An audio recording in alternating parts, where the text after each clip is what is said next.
What is going on, everybody? It's the France, and we're here for a SmackDown live review for June the 19th, 2020.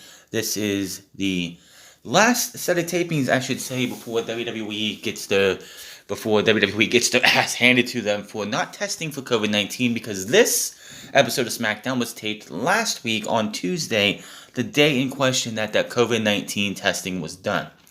Now, before we get into SmackDown, there was a lot going on over the last 24 to 48 hours when it comes to abuse and manipulation in the wrestling business. I'm not going to cover this Sunday on Unscripted because we don't know the full details on everything that's been going on. There's accusations aplenty. We don't know the full story on everything. You hear one side of the story, and then everyone just wants to want to follow on that side. Now, yes, is there abuse in the wrestling business? 100%. Is everything that we heard this week the truth? Probably not. The one problem with these type of cases with the abuse and everything that has been talked about by many women and everything, or men and women in this industry, is that false accusations happen a lot, and it hurts. It hurts those who are out there talking the truth. And this is one of the biggest reasons why people are afraid to come forward, because people are going to go out there and say they had a bad breakup with somebody. They're going to say, well, this person abused me and all this other shit because I want to get them back, or I want monetary gain because they turned me down.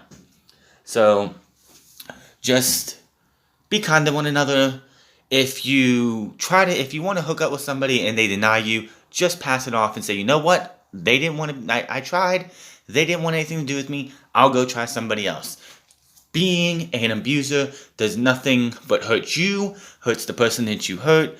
You, especially in the wrestling business, you have a wrestling career to look forward to. And I know a lot of it is because some people want to get in the wrestling business, and this is the only way. People are manipulating them to get them bookings. Oh, if you want to work for me, you have to do this. This shit needs to stop. Unfortunately, we live in a time in a world where even if you drain the sewage of wrestling out of the wrestling business, somebody else or some other people will come back to fill the swamp back up with their way of working. So just be kind to one another. Take care of yourself. That's the only thing you can do. You really can't do anything for anybody else except for yourself, unless you know the person personally. But that's all I'm going to say. Now, SmackDown opened up with AJ Styles' championship presentation. Why he has to be presented with the championship, even though he won it last week and was given the championship, is beyond me. So, everybody is out there except for, of course, one of the Usos. I think it's Jimmy's hurt. Yeah, Jimmy's hurt. Jay's out there. The Bad Machine is out there. Nakamura, Cesaro is out there. I found it funny because Cesaro, they're doing this whole championship presentation, and Cesaro has his back to the ring the entire time. He gives no fucks about this championship celebration. He's not the Intercontinental Champion, so why should he care? Now, we go to the ring with Renee Young. She brings out AJ Styles, naming all of his accolades, calling him one of the best out there, saying he's the face that runs the place, the house that AJ Styles built. AJ loves having his name called out because this is the house he built. Renee asks him what this title means to him, and it says it means vindication. Everything he says has been true.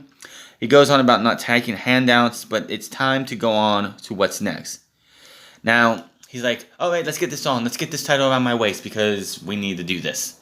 But Renee Young goes to do it, and he's like, you're not good enough to do this. He's like, only one person is suitable to do this. He looks at Baron Corbin and says, not you.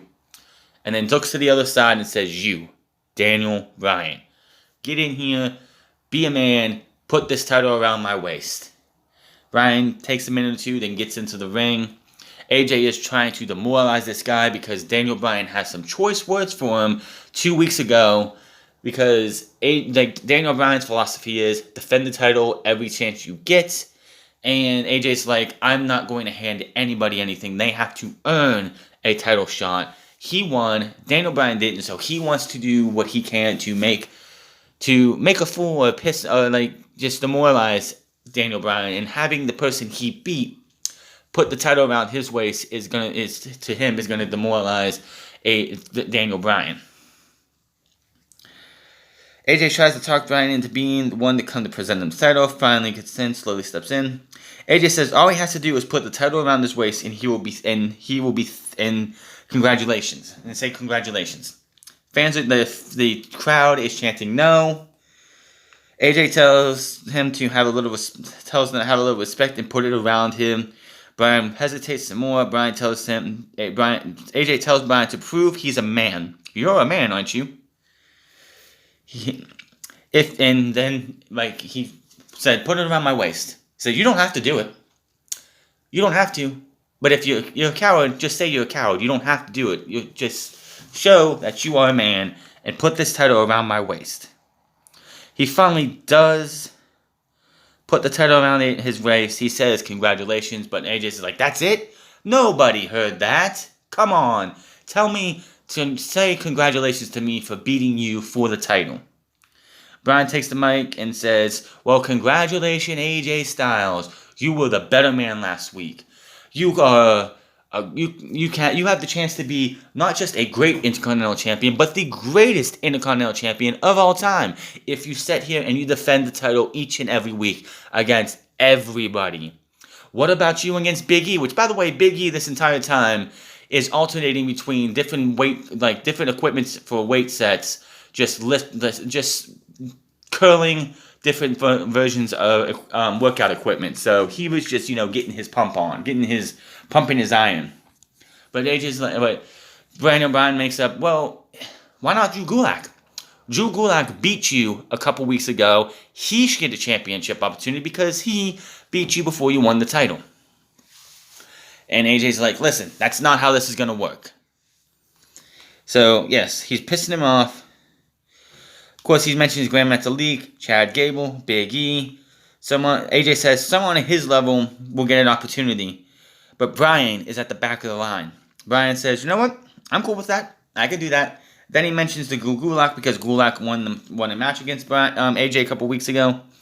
Bryan leads a yes chant. AJ says he isn't Daniel Bryan. He no longer is giving out handouts. AJ says you must be the number one contender, and that is it.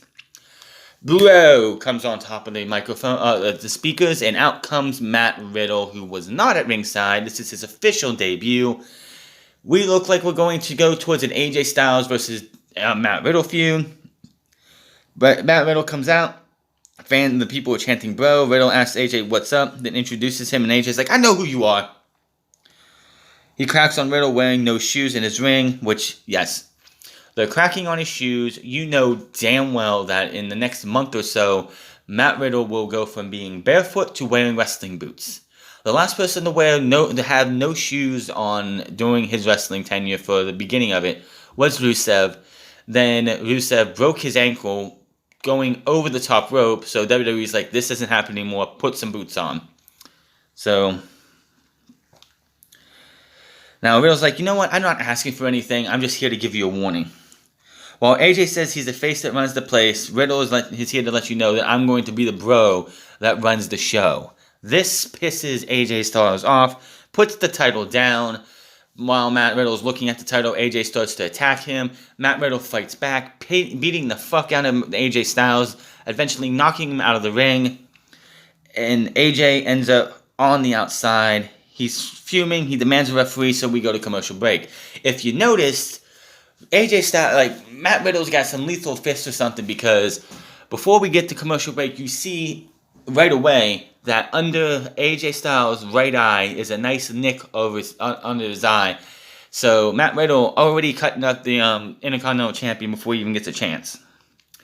Bathroom break, and the announcer and Greg Hamilton's about to say, this is for the Inter... And then AJ takes the mic and says, oh, no, it's not. Nobody's getting a handout. Matt Riddle is like, what? What are you talking about? This should... And the bell rings, Riddle unloads big moves. The rest of the roster is still surrounding the ring. This is not a lumberjack match. But everybody was out there, and nobody left, so... I think with the fact that nobody left, this kind of told you how this match was going to go. But here's my thing.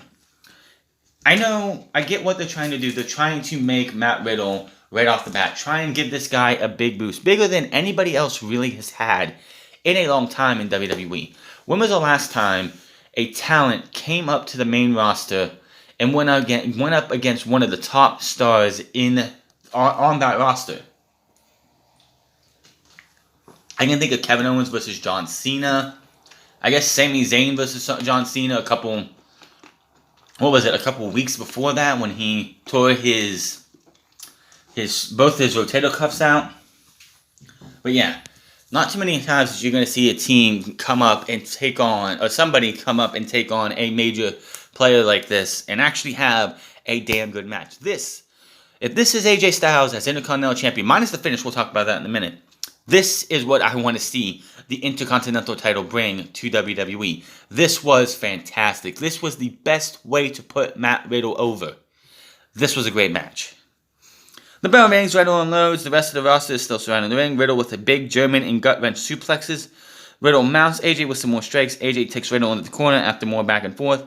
Riddle with a big kick to the head now, but AJ backs off. They come back and go at it. Riddle backs AJ into the corner and unloads with some big strikes as fans are cheering him on. AJ levels Riddle with a missile dropkick.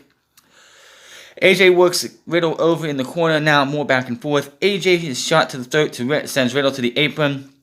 Riddle with the right hand. Riddle drags AJ to the floor, but he runs into Baron Corbin. So he gets knocked back into Baron Corbin. Baron Corbin shoves him off of him. They have some words. We go to commercial break, and I'm thinking, this is going to lead to Baron Corbin versus Matt Riddle. Mark my words. This is WWE's plan. Give Matt Riddle this big time match, the opening match of this show, one of the few matches on the show. SmackDown this week was very promo heavy, by the way. And make it look like they're going to do something big with Matt Riddle, and then, boom, drop it in his lap.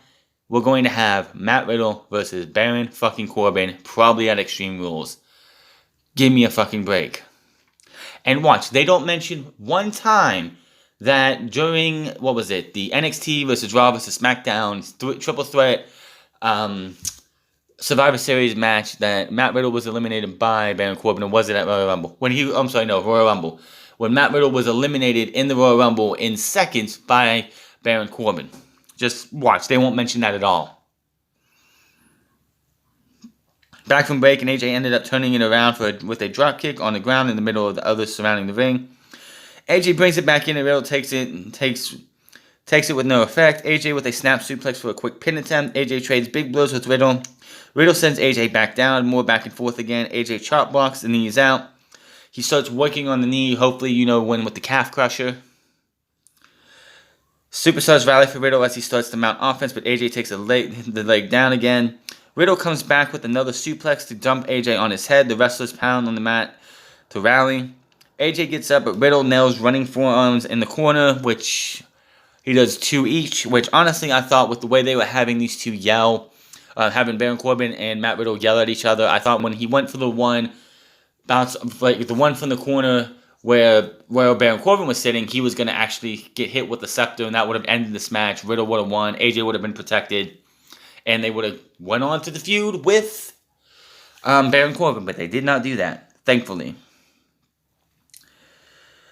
He nails another bro taunt for a close 2 count. Riddle goes up into the bro mission as the wrestlers rally. Styles kicks out at 2 as he's got him in the bro mission. AJ actually leverages himself back to where Matt Riddle's shoulders are on the mat. Referee counts 1, 2, kick out.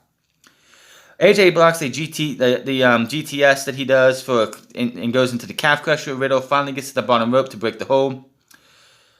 Now, Daniel Bryan is talking to Riddle at ringside, and AJ Styles comes to the side, comes out of the one way, runs over and shoves Daniel Bryan.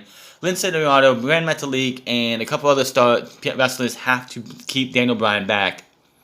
AJ goes over to Daniel Bryan and says, "Come on, hit me. You want to hit me? Ruin this guy's new debut match. Come on, ruin his big night." AJ goes up for what looks like the phenomenal forearm.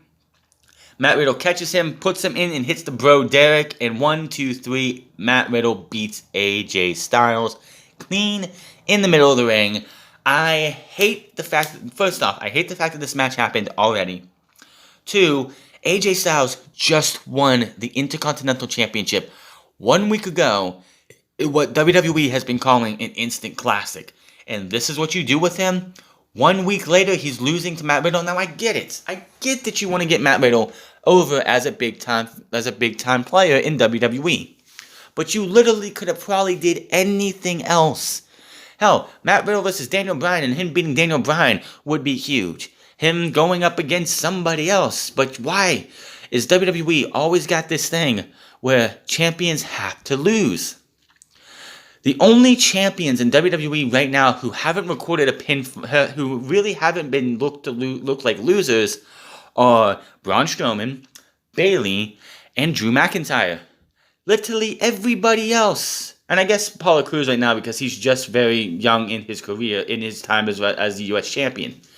But look at Andrade. How many matches did he lose as the United States champion? Hell, The New Day just lost a non-title match last week.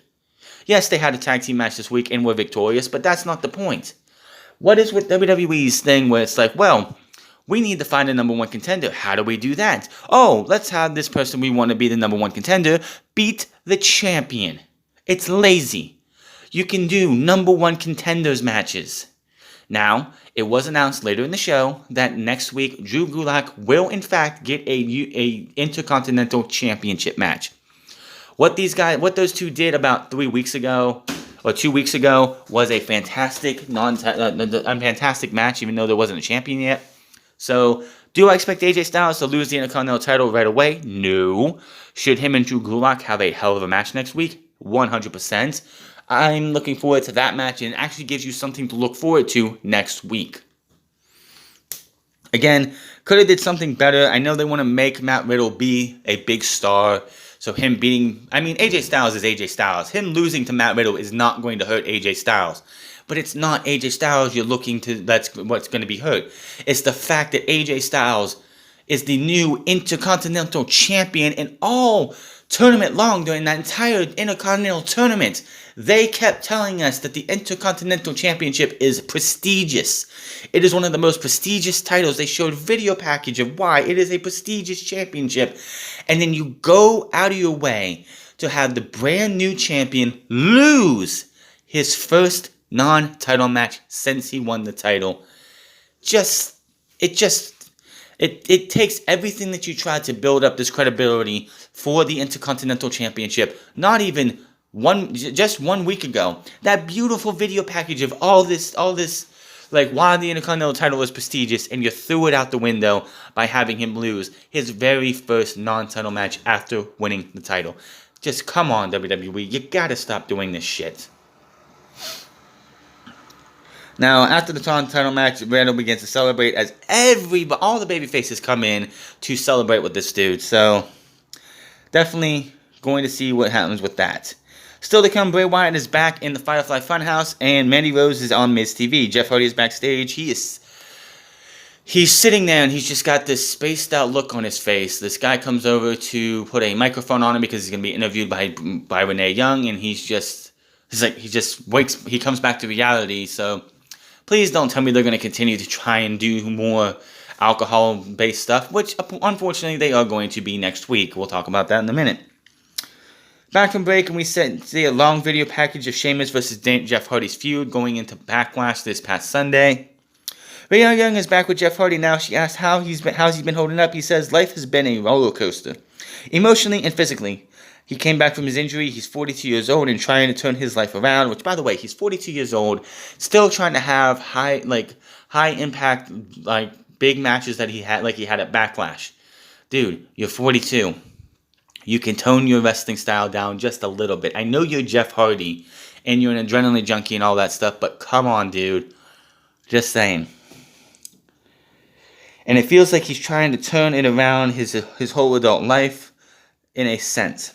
But life is amazing. Despite the bad times, he goes on about Backlash loss to Sheamus and his family. He has to stop himself before his cycle of thinking gets out of control. He admits he is a junkie, but he He's been an adrenaline junkie since 8, and he is an alcoholic, but that's okay. An alcoholic, no. Recovering alcoholic is fine to say. He could have said, I'm a recovering alcoholic. He shouldn't have just said, oh, I'm an alcoholic. Come on, Jeff. He goes on about Sheamus now and says he has overcome bigger obstacles and declares that he is not done yet. So Jeff Hardy and Sheamus is going to be one of those things that is going to continue on into Extreme Rules. I wouldn't be surprised if they don't do a bar fight. You have this whole alcoholic thing going on, and Jeff Hardy being a recovering alcoholic and whatnot. Why not have it in a bar? Why not set a bar up and bring us back a bar fight? Maybe the APA can host it. Chad Gable's backstage, stretching himself up, getting himself ready for his match. He's got to take on Mojo Rawley. That's right, he has to carry Mojo Rawley to a respectable match.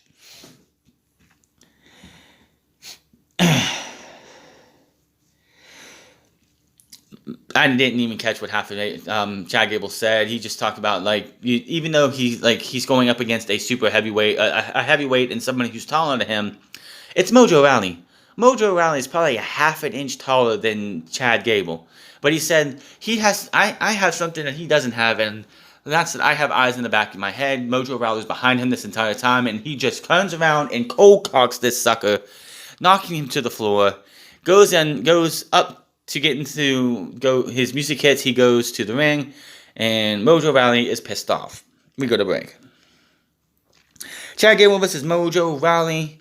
We go to the ring, and here comes Mojo Rawley is also out. We see the technical difficulties, but come back to Mojo dominating Chad Gable for a few seconds before SmackDown goes back to commercial break.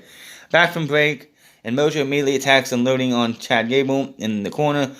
Mojo brings him back up and levels Gable. Gable fights back, but Mojo kicks him in the face. Gable with a big overhead suplex for a close 2 count. Mojo slams Gable over the top rope by his throat, and then nails a big tackle for a 2 count. Mojo mounts Gable and talks trash. Mojo keeps Gable grounded now. Gable counters and goes for a sleeper. Gets sent to the floor. More issues, and Mojo issue on this. Mojo gets back in the ring towards the end of this match. He actually was on the outside. He did a leap over the top of the ropes. He did like a Brock Lesnar-esque jump onto the apron, then jumps over the ropes, goes over and clotheslines Gable in the corner. Gable counters a move and hits a big German suplex, and the crowd rallies for Gable. He ends up rolling up Mojo out of nowhere for the 1, 2, 3, and Chad Gable is your winner. Waste of time, didn't give a shit, this match was just bleh. Mojo Rawley can't wrestle out of a wet paper bag. That is all I got to say about that. Chad Gable did what he could to make this match as best as he could. Miz and Morrison backstage preparing for Miz TV. Oh boy. They go from picking on the Universal Champion playing kiddie games to going to Mandy Rose and Sonya Deville's problems and everything in between. So, remember when John Morrison was rumored to be coming back to WWE, him and Taya Valkyrie continued to deny that this was happening, and eventually it was noted, hey, John Morrison's coming back to WWE. All the hype everyone felt about John Morrison making it back to WWE after, what has been, 7 years or so? After his stint in Lucha Underground, Impact Wrestling, multiple World Championship runs in both, I think he was more champion in Lucha Underground, at least the Impact World Champion at one time, being one of the biggest stars in Impact over the last 5 years, coming back to WWE, and what did they do with him?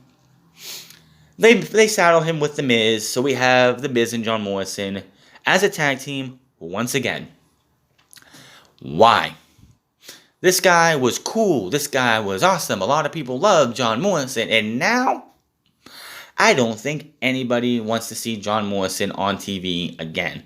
The fact that they shadowed this guy with The Miz, who, by the way, at the beginning of the end of last year, was still technically a babyface. And is now another despicable heel as he was before. And John Morrison looks just like he did when he was with The Miz all those years ago before they had the draft, in which they split The Miz and Morrison up, and Miz went on to do what he did, and John Morrison ended up leaving the company. Man, I'm sure Morrison is just so happy that he left Impact Wrestling where, they actually treated him like a top star and not some low-level mid-card prankster. They're in the ring for Miz TV. They make excuses for their Backlash loss. What happened is, of course, Miz is like, oh, well, you had him pinned. You had Braun Strowman pinned, and I pulled you off. And Morrison's like, well, you got excited. Because one of us was going to be champion. But what happened was, right before our match, they changed the rules. We were preparing to be co-Universal Champions, which I fucking hate when a company goes, whoa, we're going to have this match and it's a 2-on-1 and it's going to be co-champions. No. But they bring up the NBA Finals, the MLB, the World Series, the Super Bowl. They don't change the rules. You don't change the rules before the big game. And then they also made the excuse of the fact that Otis and Mandy, right before the match, said that just maybe, Otis is going to come out there and cash in. So, they're making their excuses as they would because, they're heels. But yes. And they're like, oh, we had all this going against us. We had Strowman, we had Otis, and Tucker could have came out and helped Otis cash in the championship. So it was pretty much a 3-on-2 advantage in their book.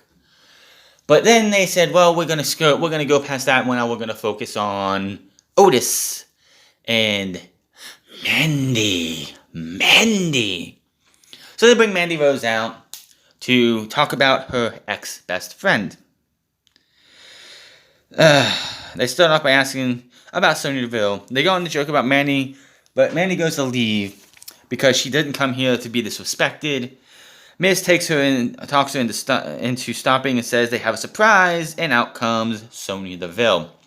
This has been a long time coming for Sonya. She is just coming out here to air more of her grievances with Mandy Rose. Rose and Deville have some words as Deville marches to the ring. Rose says she's done with this. She's done with Deville. Deville wishes she could be done, but week after week she watches Rose get the spotlight and wonder what she's done to get this. Has she won any matches? No, not really. You haven't done that. Have you said anything relevant or anything? No, you haven't really done that. She is just so irritated and so pissed off that Mandy Rose can just look like Mandy Rose and get every opportunity while she has to work harder, even though in her mind she feels like she is superior in every single way. Rose says, you can hurt me mentally. You can hurt me physically. You can try to hurt me mentally. But I'm still standing. Despite what Deville says about Otis, he has been there since day one. He has been loyal.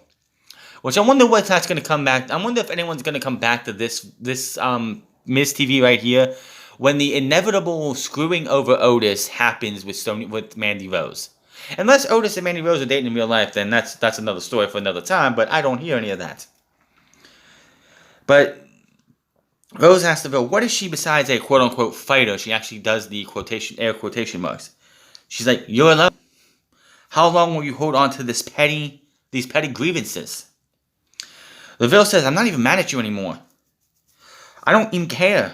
I just want to know what I have to do, what it's going to take to get the Mandy Rose treatment. I look at you, I look at me, I look at you, I look at me. And all I see the difference is this. If this is what it takes to get the Mandy Rose treatment, she's done. She will take apart. She says she's going to take apart the one thing that keeps Rose going. She will destroy her inside and outside to make sure that what she looks like on the inside is how she looks like on the outside. So these two start fighting. They're brawling. Miz and Morrison are not trying to break this up. They're sitting there enjoying this, just bouncing back and forth. It's like just watching these girls fight for a little bit. They're cheering them on and everything. Then Sonya Deville finally leaves the ring. Mandy Rose tries to go after her. Miz stays in front of her, playing goalie, playing stopper. And then Mandy Rose slaps the taste out of Miz's mouth. She finally leaves, and that was that. I must say that Sonya Deville in this entire storyline, it's shifted from Otis and Mandy, Dolph Ziggler, and Sonya. Of course, Dolph Ziggler's been moved to Raw because of the AJ Styles trade. Okay, that's fine. But Sonya Deville has been the MVP of this entire storyline. She has had the best promos for this entire thing. She has come off as genuine. She really feels this way. She really wants to get these grievances out because she is fucking done dealing with Mandy Rose. This has been good stuff. My question is, when this is over, will WWE actually take a chance on Sonya Deville, or is she just going to be in catering, twiddling her thumbs, as she mentioned in her promo earlier in the night, or during this promo? Because she has actually shown and proved that she should be in title contention, or being somebody who is elevated to able to be in title contention. She might not be there yet, but if WWE actually would give her a rocket and strap it to her to take her to a championship opportunity after, of course, the Bayley and Sasha Banks shit is over, with, of course, Sasha Banks being the champion, I wouldn't say give her the title, but give her a title shot to show us what she can do when she's fighting one of the top talents like a Sasha Banks after the whole Mandy Rose and Sonya Deville thing is over. We get a video package of Sasha Banks and Bayley and what they've been up to lately, and then we come to the ring and the women's tag team champions are going to commentary. And I'm thinking, why? We had the New Day versus Lucha House Party. Why are the women's tag team champions out here? What do they have to do with this match? I don't get it. And yeah, I just don't get it. We go to the ring after the tag team champions in the Lucha House Party come out as two. Bayley and Sasha Banks are on commentary. Dorado goes at it with Kofi early on, which, by the way, I literally tweeted out, Lucha House Party, should we even care about this match? Well, of course, they made me look like fools because this was a pretty good fucking match. SmackDown has been very promo heavy, but they gave us two solid matches tonight. The Matt Riddle AJ Styles match to open the show, and this match right here. There was only 4 matches. These two, the Gable and Mojo Rawley match, and then with Nikki Cross and Sasha Banks in a bit, which we'll talk about that. So, 2 for 4 on good matches this week is not bad. Dorado goes out with Kofi early on. Dorado with a 2 count, that stunned Kofi some. They trade out the counters and do a stalemate in the middle of the ring. Kofi and Lindsay with more back and forth. Kofi runs into a kick to the face from Metalik as he tags in. Metalik jumps off Lindsay's shoulders for a 2 count. Big E tags in and hits a belly-to-belly on Metalik, which, of course, Bayley's like, belly-to-belly! Belly-to-belly! Oh, my God, that's awesome! Like, come on. Now, Lindsay Dorado then gets grabbed by Big E and looks like he's going to hit him with a belly-to-belly again, but he just takes Lindsay and throws him over the top rope because he had his back to the ropes. We see Cesaro and Nakamura watching in the back. They will play a factor into after the match later on. Kofi gets sent back to the floor. Lindsay and Metalik double team E in the ring. Metalik leaps out and takes Kofi back down on the floor right before Lindsay flies high and takes Big E back down to the floor for a pop. We go to commercial. Back from break, and Big E hits a big splash on Lindsay in the corner for a 2 count.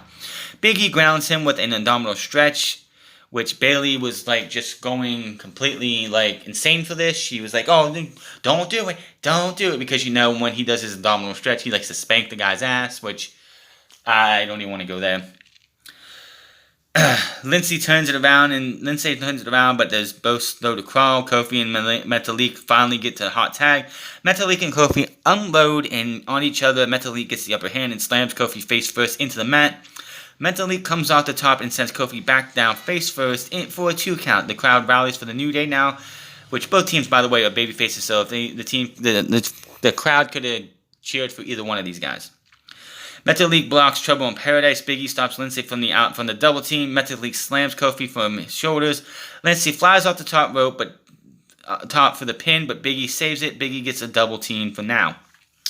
Kofi then gets super kicked by both men. After they send Big E out, Metalik goes up top, but Big E shoves him off, which Metalik and Lindsay both went up trying to do a double splash, I think, even though the way they went is instead of going, like the way Kofi was set up, if you're going to do a double splash, you have to go like corner to corner, like, but they went, I don't want to say this, they went instead of corner and like diagonal to each other, they went horizontal to each other. So Big E pushes Mental Leak off. Kofi dodges a flying splash from Lince Dorado. Kofi with the double stomp, which of course Bayley just went crazy for. Big E we get the midnight hour, 1, 2, 3, and the New Day are your winners. And immediately as soon as the bell rings, Nakamura rushes in, hits a big, huge Kinshasa to Big E. Kofi gets dropped by Cesaro. Big E with a Cesaro drops Big E with a neutralizer in the middle of the ring. Cesaro then gets the Cesaro swing onto, I believe it was Kofi. Launches him, again, Cesaro swing, and Nakamura with a huge Kinshasa. Cesaro and Nakamura then go to the announce table. Of course, Bayley and Sasha Banks are still then, so Cesaro gives them 2 high fives. And he's like, tells Cole and Graves, we are sick and tired of being overlooked. You have 2 of the best in the world here. We are treated like they're tired of how they're treated when they're a top team. 8 years, Cesaro says, and this is how he's treated. Cesaro and Nakamura are upset. They want a tag team title opportunity. They did beat the New Day last week, which, by the way, this right here was supposed to be the Forgotten Sons. And then Jackson Ryker gave his political beliefs onto Twitter, and WWE is punishing these guys, which is total fucking stupid. It's so fucking bullshit. Undertaker came out a couple weeks ago because he had some kind of political shirt on he's wearing a political shirt, or some kind of political shirt in the Last Ride documentary. And Undertaker came out and said, oh, well, WWE is apolitical. So WWE is going to punish somebody because he has different beliefs than what WWE's narrative is right now. That's fucking stupid. You have a right to have your own fucking political beliefs. If WWE has a problem with it, like people, and it's funny because you have this whole speaking out going on right now, and everyone talking about like manipulation and of course abuse in the WWE and wrestling, not just WWE. And people are saying that Jackson Ryker should get fired because he has different political beliefs than WWE wants them to have right now. People, if anybody is still calling for Jackson Ryker's job because how he feels in the political spectrum, grow the fuck up, stop being stupid. It's called freedom of speech, motherfuckers, which is not a country where you can't have your own political beliefs. I just think it's kind of scummy by WWE to be like, well, we're going to take you off TV because this guy right here has this belief when we want you to push this message. It's just fucking stupid. I don't give a fuck if everybody in the back is pissed off because he has different feelings, that he has feelings like different beliefs than everybody else on the fucking roster. Too fucking bad. That just shows that he's not a fucking robot. He's a human being who can believe what he wants to fucking believe. You don't like it, you can quit your fucking job and go be on the unemployment line. That's all I gotta say about that. So we're getting Cesaro and Nakamura versus the New Day. In my personal opinion, without having to even talk about the political bullshit that people are going through, I would rather have Nakamura and Cesaro versus the New Day anyway. Not a big fan of Forgotten Sons. Haven't been a fan of Forgotten Sons in the NXT. They really didn't get to do anything because for some fucking reason, WWE thought, let's put another faction of heels on NXT when we have the top dogs in NXT being a faction of heels. But again, Forgotten Sons really wasn't a fan of them, so I'm not going to miss them. I just think that it's kind of stupid that WWE is treating the Forgotten Sons like they are because of somebody's political beliefs, which, that's fucking dumb. Then we see Alexa Bliss, Tamina Snuka, Dana Brooke, Naomi, and Lacey Evans somewhere in the back with one of the wrestling rings. Talking about Sasha Banks and Bayley, Evans declares herself as Bayley's new challenger. Why? Tamina's not having that. Dana Brooke says they all deserve a chance to knock some sense in those two. Bliss is like, hold on for a second. She's sitting on the ring. She gets down. She's like, where'd Nikki go? They're all looking. I was like, what? Like, was she here at one time or something?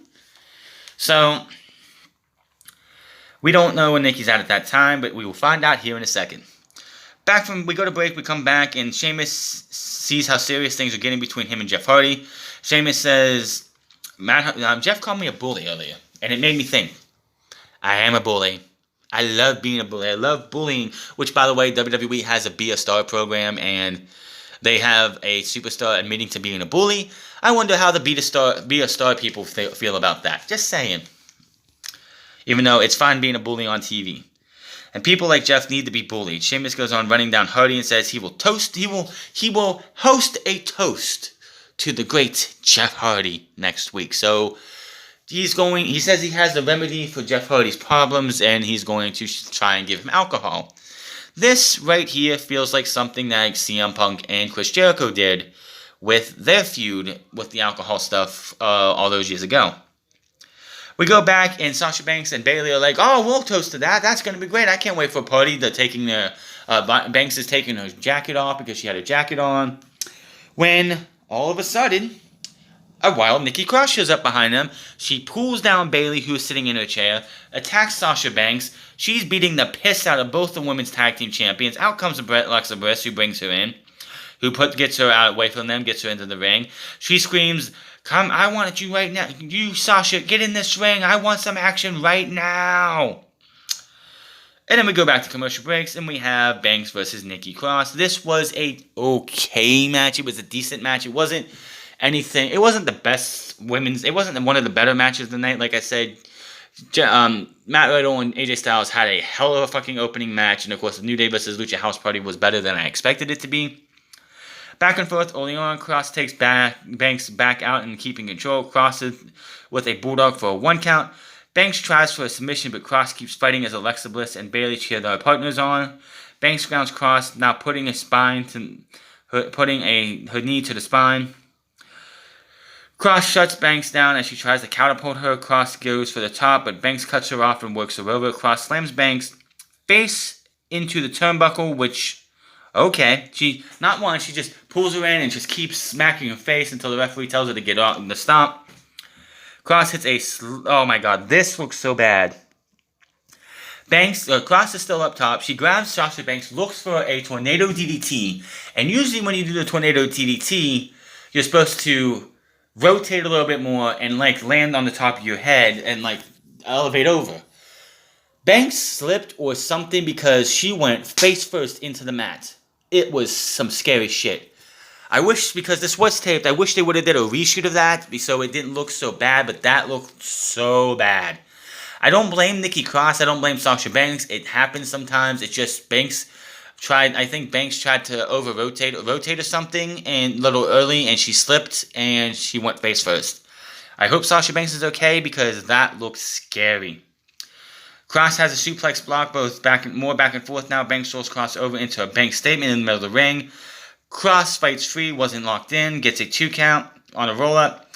They get back up and go at it. Cross rolls Banks up for a 2. Banks with a 2 count of her own. Banks tangles some more and hits a meteor out of nowhere for the pin in the win. So Sasha Banks beats Nikki Cross.